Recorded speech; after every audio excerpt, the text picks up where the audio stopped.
قرآن مجید میں اللہ کریم نے فرمایا ہے کہ الا ان اولیاء اللہ لا خوف علیہم ولا هم یحزنون، فرمایا خبردار ہو جاؤ، بے شک جو اللہ کے دوست ہیں، جو اللہ کے ولی ہیں، ان پر نہ کوئی خوف ہوگا نہ وہ غمگین ہوں گے۔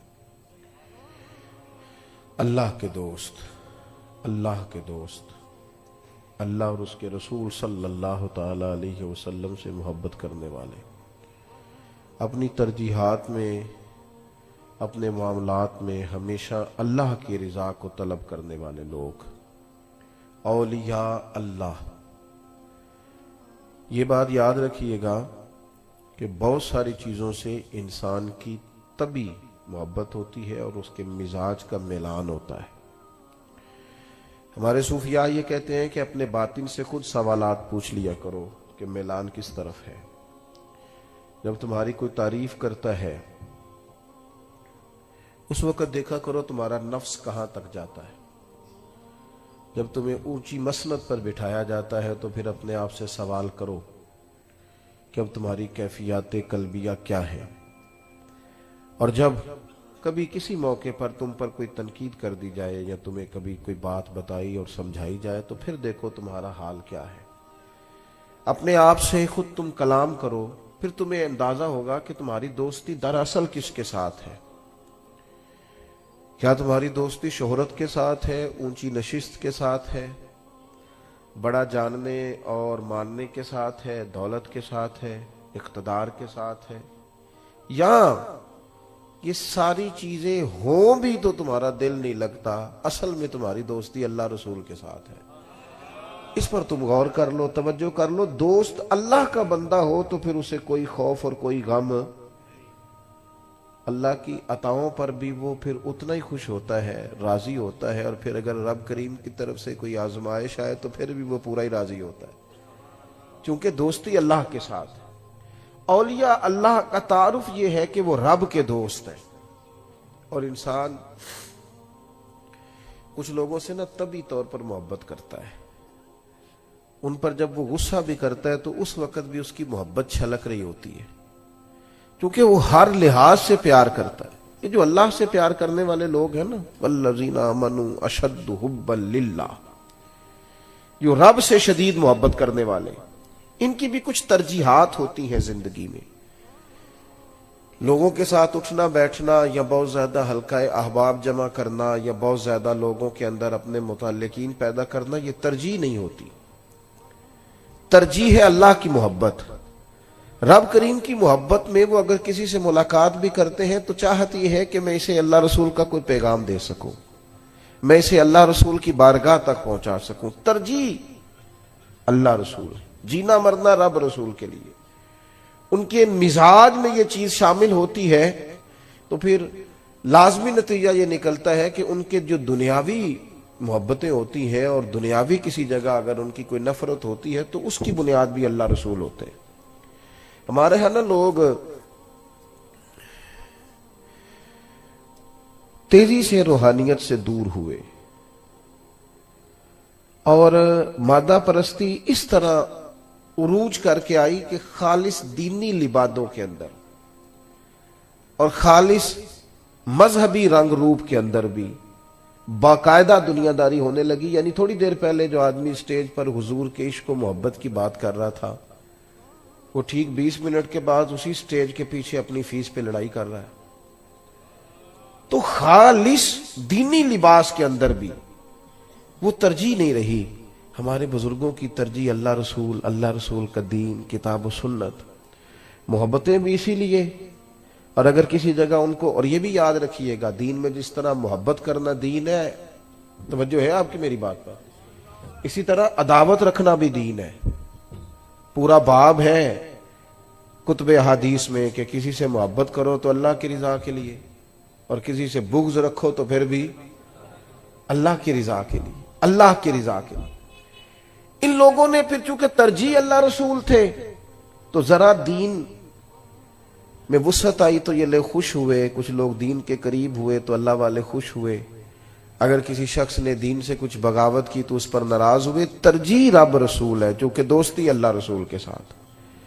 اس لیے ان بزرگوں نے پھر ہمیشہ وہی کام کیے جو انہیں اللہ اور اس کے پیارے رسول کی بارگاہ کے قریب لے کے جاتے. میں نے چند ایک گزارشات آپ سے عرض کرنی ہے. سب سے پہلی بات یہ ہے کہ رب رسول کے قریب جانے کے لیے علم کی ضرورت ہے. آپ کو ان رستوں کا پتہ ہونا چاہیے جو رستے اللہ رسول کی جانب جاتے ہیں. اگر کسی شخص کو معرفت علم نصیب نہیں ہے نا، اسے پتہ نہیں ہے، جو جانتا نہیں ہے، وہ وہاں تک جائے گا کیسے؟ بہت سارے کام ایسے ہیں جن کو لوگ خیر کا کام سمجھ رہے ہوتے ہیں اپنی طرف سے، لیکن چونکہ دین کا علم پوری طرح نہیں رکھتے تو اس خیر کے کام میں بھی بعض اوقات کوتاہی کر لیتے ہیں. اگر دین کا علم پہلے حاصل کیا جائے تو شریعت اسلامیہ نے جہاں حکم دیا ہے نا آپ کو محبت کرنے کا، وہاں یہ بھی پتہ چلے گا کہ نبی پاک علیہ السلام نے فرمایا تمہارا ڈنڈا بھی گھر میں لٹکنا چاہیے. تم بالکل، تمہارا مزاج یہ نہیں ہو جانا چاہیے کہ درویشی شاید اس چیز کا نام ہے کہ میں نے ہر وقت معاف ہی کرنا ہے. جس طرح محبت دین ہے، غیرت بھی دین ہے.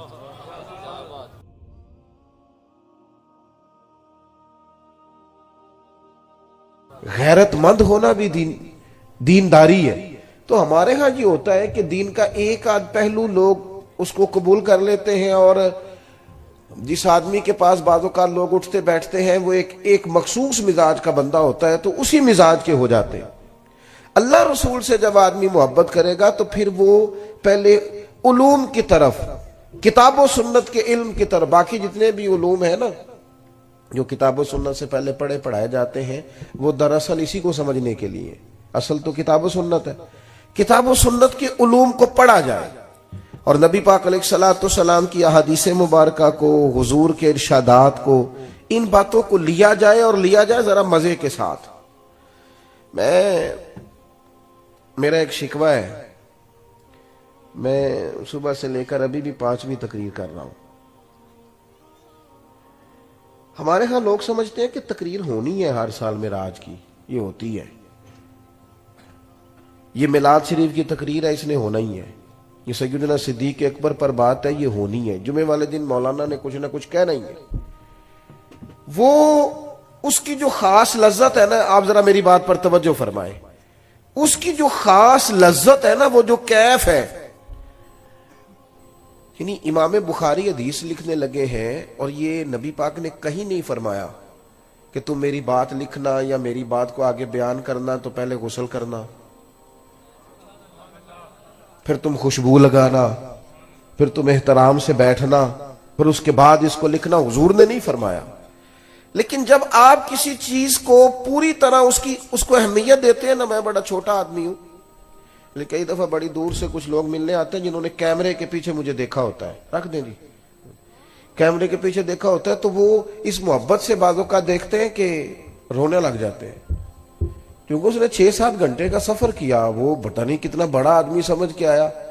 وہ جب اس کے پیچھے ایک پورا منظر ہوتا ہے تو بندہ ملاقات کرتا ہے تو کئی دفعہ قابو نہیں رکھ پاتا.